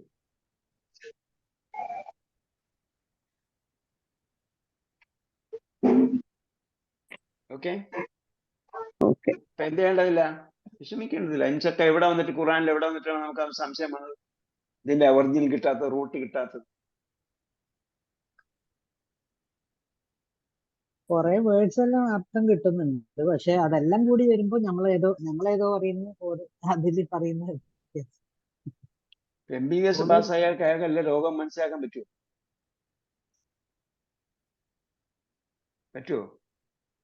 നമുക്ക് അയാൾ ചില നാടുകളിലൊക്കെ സ്വീകരണങ്ങൾ കൊടുക്കണം MBBS പാസ്സായി. ഒന്നും അറിയില്ല സംഭവം. അത് ഡോക്ടറുണ്ടെങ്കിൽ ക്ഷമിച്ചിടും കേട്ടോ. പിന്നെ അയാൾ പ്രാക്ടീസ് ചെയ്യാൻ തുടങ്ങുക. അഡ്വക്കേറ്റ് അയാൾ എല്ലാം അറിഞ്ഞിരിക്കുവോ? എത്രയോ അഡ്വക്കേറ്റന്മാരെ ഞാൻ സമീപിച്ചിട്ട്, സീനിയർ അഡ്വക്കേറ്റന്മാർ, ഞാനൊരു വിഷയവുമായിട്ട് ബന്ധപ്പെട്ടിട്ട് ഒരുപാട് അഡ്വക്കേറ്റന്മാരുമായി ബന്ധപ്പെട്ടു. ഒരു വിഷയവുമായി ബന്ധപ്പെട്ടിട്ട് ഒരുപാട് അഡ്വക്കേറ്റന്മാരോട് ചോദിച്ചപ്പോഴെല്ലാം അവർ പറഞ്ഞത് വിടുതൽ ഹർജി കൊടുക്കണം എന്നാണ്. വിടുതൽ ഹർജി കൊടുക്കണം. ഞാൻ അവരോടെല്ലാം ചോദിച്ചത്, എന്റെ പേരില് കോടതി നോട്ടീസ് പുറപ്പെടുവിച്ചിട്ടില്ല, പിന്നെ ഞാൻ എങ്ങനെ വിക്ടിമാകും, പ്രതിയാകും? ഏറ്റവും അവസാനം ഒരാൾ പറഞ്ഞപ്പോഴാണ്, അയാൾ കുറെ എന്താ പറയാ സർവീസൊക്കെ ചെയ്യുന്ന ആളാ.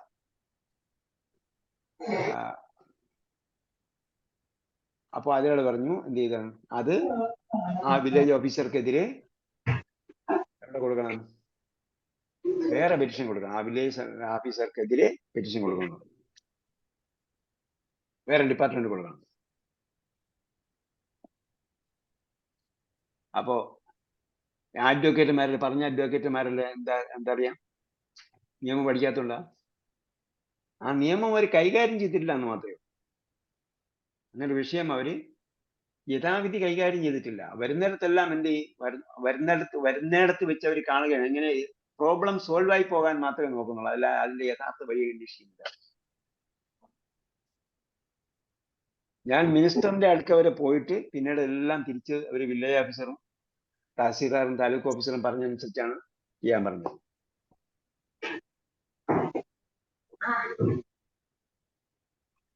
അപ്പൊ അങ്ങനെ നിയമം അറിയാത്ത ഒരുപാട് പേരുണ്ട്. ഞാൻ പറയുന്ന അതല്ല, നമ്മൾ ഖുർആൻ വായിച്ചു കഴിയുമ്പോൾ നമ്മൾ ഈ പറഞ്ഞതിന്റെ വ്യാകരണവും പദങ്ങളുടെ എന്താ പറയുക പരിവർത്തനവും അതിന്റെ വ്യാകരണവും സെന്റൻസിന്റെ ഘടനയും ഒക്കെ നമ്മൾ പഠിച്ചു കഴിഞ്ഞു. ഇനി എന്താണ്, അത് കൂട്ടി യോജിപ്പിക്കുമ്പോൾ വരുന്ന അർത്ഥം പറയുമ്പോൾ, മലയാളത്തിൽ അർത്ഥം പറയുമ്പോൾ എങ്ങനെ പറയണം എന്നൊരു വിഷയം മാത്രമേ ഉള്ളൂ. അത് നമ്മള് അങ്ങോട്ട് വായിച്ചു കഴിഞ്ഞ് പോകുമ്പോഴത്തേക്ക് പറഞ്ഞിറങ്ങി പോകുമ്പോഴത്തേക്ക് മനസ്സിലായി. സംശയമുള്ളത് നിങ്ങൾ ഗ്രൂപ്പിൽ ഇടുക കേട്ടോ, നമുക്ക് ഡിസ്കസ് ചെയ്ത് അവിടെ സോൾവ് ചെയ്യാം. ഓക്കെ, നമ്മളിവിടെ ഉപസംഹരിക്കുകയാണ്. ഇനി റമദാനിന് മുമ്പ് എന്തായാലും നമുക്ക് ക്ലാസ് ഇല്ല. റമദാൻ കഴിഞ്ഞിട്ട് എപ്പോഴാണ് പരീക്ഷ എന്നുള്ള ഡേറ്റ് ഞാൻ പറയും. പെൻഡിങ് കുറെ പരീക്ഷകളുണ്ട്. ആ പരീക്ഷയൊക്കെ കഴിഞ്ഞിട്ടായിരിക്കും അടുത്ത് നിങ്ങളുടെ പരീക്ഷ വരിക. അപ്പൊ അതനുസരിച്ച് ഒരു ഡേറ്റ് തരും. എന്തായാലും റമദാൻ കഴിഞ്ഞ ഉടനെ പരീക്ഷ ഉണ്ടാകും. അതനുസരിച്ച് റമദാൻ നമ്മൾ ചെയ്യേണ്ടത് ഖുർആൻ വായിച്ചു നോക്കുക, എനിക്ക് മനസ്സിലാവുന്നു നോക്കുക. അത് കഴിഞ്ഞ് ബാക്കി എന്ത് ചെയ്താണ് ആയത്തടക്കാന്ന് പഠിക്കുന്നത്. ഇപ്പൊ അർത്ഥമടക്കമാണ് മനസ്സിലാക്കേണ്ടത്. അർത്ഥം മനസ്സിലാക്കിയാണ് പോകേണ്ടത്. അപ്പൊ അതാണ് ചെയ്യേണ്ടത്. അതേപോലെ നമ്മൾ പഠിച്ച വ്യാകരണങ്ങൾ ഏതൊക്കെ അതിൽ വരുന്നുണ്ട്, അതിന്റെ അർത്ഥം മനസ്സിലാകുന്നുണ്ടോ എന്ന് നോക്കുക. അപ്പൊ സംശയം വരുമ്പോൾ അപ്പോൾ തന്നെ ആ പാഠം റെഫർ ചെയ്യുക. അല്ലാതെ ഇത് പൂർത്തിയാക്കുക, പിന്നെ പാഠം പിന്നീട് റെഫർ ചെയ്യാമെന്ന് വിചാരിക്കുക. അങ്ങനെയല്ല ഇപ്പൊ നമ്മൾ പഠിക്കേണ്ടത്. ഇപ്പം ഖുർആൻ വായിച്ചു നോക്കിയപ്പോഴത്തേക്ക് അർത്ഥം സംശയം വന്നു, അത് ഏത് വെർബാണെന്ന് നോക്കി അത് അവിടെ ക്ലിയർ ചെയ്ത് പോകണം. പിന്നെ വ്യാകരണം സംശയം വന്നു, അപ്പൊ ഏത് വ്യാകരണം എവിടെ നമ്മൾ പഠിച്ചതാണെന്ന് നോക്കിയിട്ട് അത് ക്ലിയർ ചെയ്ത് പോകണം. പഠിക്കാത്തതാണെങ്കിൽ മാത്രമേ നമ്മൾ എന്ത് ചെയ്യാവൂ, സ്കിപ്പ് ചെയ്യാവൂ.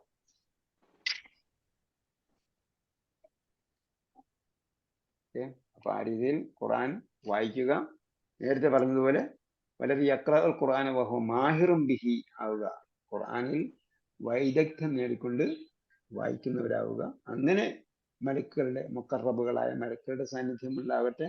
അതേപോലെ സ്വർഗത്തിൽ സ്വാലിഹികൾ, അമ്പിയ, മുർസല്, സ്വാലിഹികൾ, ശുഹദാക്കൾ, സിദ്ദീഖുകളോടൊപ്പം വഹിക്കാൻ നമുക്ക് അല്ലാഹു തൗഫീഖ് നൽകട്ടെ. നമ്മളെ ആരാധനകളെല്ലാം അല്ലാഹു സ്വീകരിക്കട്ടെ. പൂർണ്ണമായും റമദാനിലേക്ക് എത്തിപ്പെട്ടിട്ടില്ല, റമദാനിൽ എത്താനും അതിന്റെ ചൈതന്യത്തോടുകൂടി ആരാധനകൾ നിർവഹിക്കാനും അല്ലാഹു നമുക്ക് തൗഫീഖ് നൽകട്ടെ. റബ്ബനാ ആതിനാ ഫിൽ ആഖിറതി ഹസനതൻ വഖിനാ അദാബന്നാർ برحمتك يا ارحم الراحمين. صلى الله تعالى وسلم على خير خلق محمد وعلى اله وصحبه اجمعين. الى اللقاء باذن الله. والسلام عليكم ورحمه الله. വലൈക്കും അസ്സലാം.